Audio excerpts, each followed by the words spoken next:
ਫਜ਼ੂਲ ਪੈਸੇ ਨੇ। ਆ ਹੁਣ ਤੂੰ ਸਿੰਧ ਦਾ ਨੰਬਰ ਹੈ 26 ਲੱਖ ਰੁਪਈਆ ਬੰਦਾ ਮੰਗਣ ਡਿਆ। ਇਹ ਦੱਸੋ ਤੁਸੀਂ ਫੈਸਲਾ ਕਰੋ। 26 ਲੱਖ ਦੀ ਗੱਡੀ ਹੈਗੀ ਹੈ, ਇਹ ਬੰਦਾ ਹੁਣ 24 ਲੱਖ ਰੁਪਈਆ ਮੰਗਣ ਡਿਆ। ਇਹ 13 ਮਾਡਲ ਗੱਡੀ ਦਾ। ਇਹ ਦੱਸੋ ਵੀ ਇਹ 24 ਲੱਖ ਦੀ ਹੈਗੀ ਹੈ। ਇਹ ਮੈਂ ਤੇ ਵਿਕਦੀ ਵੀ ਹੋਈ ਤੇ ਨਹੀਂ ਵਿਕਣ ਦੇਣੀ। ਇਹ ਮੈਂ ਵਿਕਦੀ ਵੀ ਹੋਈ ਮੇਰੀ ਵਿਕਣ ਦੇਣੀ। ਕੋਈ ਲੈਂਦਾ ਵੀ ਆ ਤਾਂ ਮੈਂ ਨਾ ਇਹਦੇ ਤੋਂ ਬਚੀ, ਕਿਉਂਕਿ ਮੈਂ ਇਹਨੂੰ 19 ਲੱਖ ਦੀ ਵੇਚਾਂਗਾ, 19.5 ਦੀ ਵੇਚਾਂਗਾ, 20 ਦੀ ਵੇਚ ਦਿਆਂਗਾ। ਇਹ ਨਹੀਂ ਵੀ ਮੈਂ ਇਹਨੂੰ 24 ਲੱਖ ਦੀ ਜਾਂ 22 ਲੱਖ ਦੀ ਵੇਚਾਂਗਾ ਜਾਂ 23 ਲੱਖ ਦੀ ਵੇਚਾਂਗਾ। ਇਸ ਲਈ ਇਹੋ ਜਿਹੀਆਂ ਗੱਡੀਆਂ ਸਾਡੇ ਕੋਲ ਨਾ ਭੇਜੋ ਭਾਈ।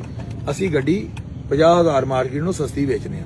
ਮਹਿੰਗੀਆਂ ਗੱਡੀਆਂ ਹੋਰ ਸ਼ੋਰੂਮ ਵਾਲੇ ਵੇਚਦੇ ਨੇ, ਉਹ ਇੰਜ ਵੇਚਦੇ ਨੇ ਵੀ ਉਹ ਤੁਹਾਡੇ ਕੋਲ ਲੈਣਗੇ ਸਸਤੀ, ਵੇਚਣਗੇ ਅੱਗੇ ਮਹਿੰਗੀ। ਤੇ ਯਾਰ ਅਸੀਂ ਤੁਹਾਡੇ ਕੋਲ ਜਿੰਨੇ ਦੀ ਲੈਣੀ ਉਹਨੇ ਦੀ ਅੱਗੇ ਦੇਣੀ ਹੈ। 15,000 ਕਮਿਸ਼ਨ ਲੈਣਾ।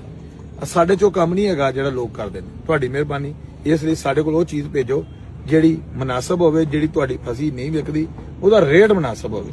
ਜੇ ਰੇਟ ਵੀ ਤੁਸੀਂ ਬੇਤੁਕਾ ਮੰਗੀ ਜਾਓ ਤੇ ਵਿਕੇ ਹੀ ਨਾ, ਫਿਰ ਫਾਇਦਾ ਕੋਈ ਨਹੀਂ ਇੱਥੇ ਗੱਡੀ ਕਰਨ ਦਾ।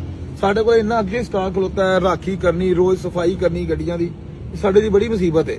ਉਹ ਗੱਡੀ ਭੇਜੋ ਜਿਹੜੀ ਵਿਕਣ ਵਾਲੀ ਹੈ ਔਰ 50,000 ਲੱਖ ਸਸਤੀ ਹੈ। ਜਿਹੜੀ 2 ਲੱਖ 4 ਲੱਖ ਮਹਿੰਗੀ ਹੈ ਮਾਰਕੀਟ ਨੂੰ, ਉਹ ਗੱਡੀ ਅਸੀਂ ਨਹੀਂ ਵੇਚ ਸਕਦੇ।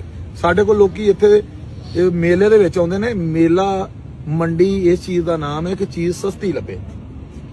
ਮੇਲਾ ਮੰਡੀ, ਹਾਂਜੀ ਮੇਲਾ ਮੰਡੀ ਇਸ ਚੀਜ਼ ਦਾ ਨਾਮ ਨਹੀਂ ਕਿ ਮੇਲੇ ਮੰਡੀ 'ਚ 2-3 ਲੱਖ ਰੁਪਇਆ ਗੱਡੀ ਮਹਿੰਗੀ ਲੱਭੇ। ਮਹਿੰਗੀ ਲੈਣੀ ਹੈ ਤਾਂ ਫਿਰ ਸ਼ੋਰੂਮਾਂ ਤੇ ਵੀ ਖਲੋਤੀਆਂ ਨੇ, ਉੱਥੋਂ ਲੈ ਲਓ ਜਾ ਕੇ।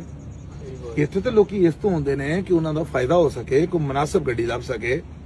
ਤੇ ਔਰ ਸਭ ਤੋਂ ਵੱਡੀ ਗੱਲ ਇਹ ਕਿ ਇੱਥੇ 1 ਨੰਬਰ ਗੱਡੀ ਲੋਕੀ ਲੈਣ ਆਉਂਦੇ ਨੇ ਔਰ ਸਸਤੀ ਲੈਣ ਆਉਂਦੇ ਨੇ।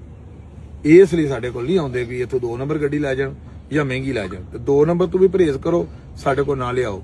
ਤੇ ਮਹਿੰਗੀ ਵੀ ਪਰਹੇਜ਼ ਕਰੋ, ਸਾਡੇ ਕੋਲ ਨਾ ਲਿਆਓ। ਗੱਡੀ ਸਾਡੇ ਕੋਲ ਲਿਆਉਣੀ ਤੇ ਮਾਰਕੀਟ ਨੂੰ 50,000 ਲੱਖ ਸਸਤੀ ਲੈ ਕੇ ਆਓ।